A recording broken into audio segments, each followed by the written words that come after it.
Hi ka-purple, today magluto tayo ng ito, kita nyo to.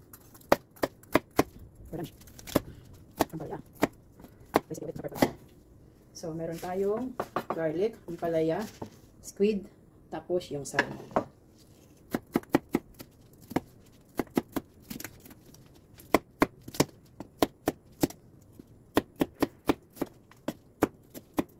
Yan, ang ating ingredients.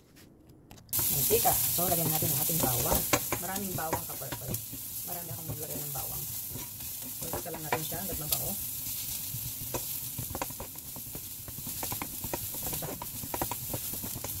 And then, ang ating palaya.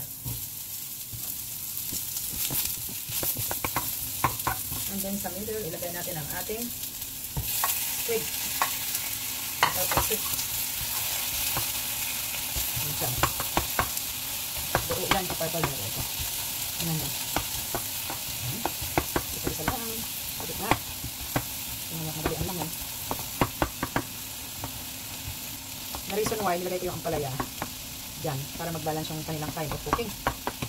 So, ganito lang siya. Dahil ang squid is madaling lutuin. Parang sinangkotsa ko lang siya para yung flavor niya mapunta sa ampalaya.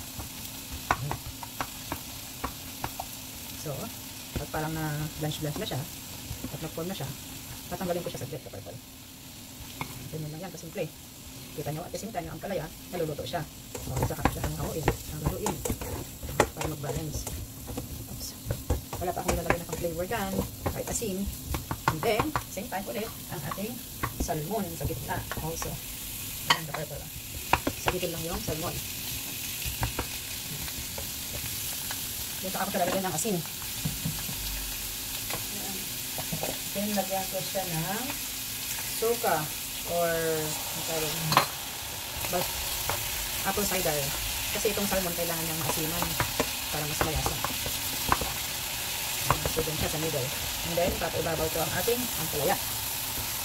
And then, at the same time, ibabalik ko na ang ating squid. So, ayan, nagkaka-purple. And then, ang ating pinaka-flavoring is ang ating tomato sauce. Ayan. Ganyan lang yung pagluto natin ng burger. Huwag mo na siyang haluin para yung salmon sa ilalim. Ganyan lang siya. Nagbe-blend lang naman ang flavor niya.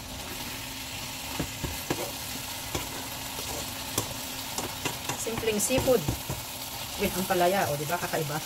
Sabi niya siguro weirdo. But this is it. Ayan, medyo tikman na. Sarap. Sarap siya ka-purple. Saan ko siya? Ito siya. Nasaglit lang yan. Okay na. Pag-ulit natin and then okay na yan. Then set aside natin. Then tignan nyo yung pasta ko. Kulay black. Kasi ano to? Alam nyo yung ink ng squid? Yan. Ito siya. So, ito ang ating pinakapasta. So, gagawa tayo ng squid ink pasta with seafoods ampalaya. So, lutuin muna natin ang ating pasta. So, ayan siya. Alam niyo yung pagluluto ng pasta, diba? Nilalagyan ng asin at saka oil yung kumukulong tubig. So, ayan. So, ganito ang pagluluto ng pasta. Hanggang sa pababa yan. Ayun. Ayun, oh. So, ito na po yung ating black pasta, which is the black ink of the squid. Ito siya ka-purple. Ano naman natin ang ating squid ink na pasta. Ayan, okay na siya ka-purple. So, ready na ito. Ready na ito na iluto sa bawang lang at saka mantika. Ayan, ito na yung ating bawang.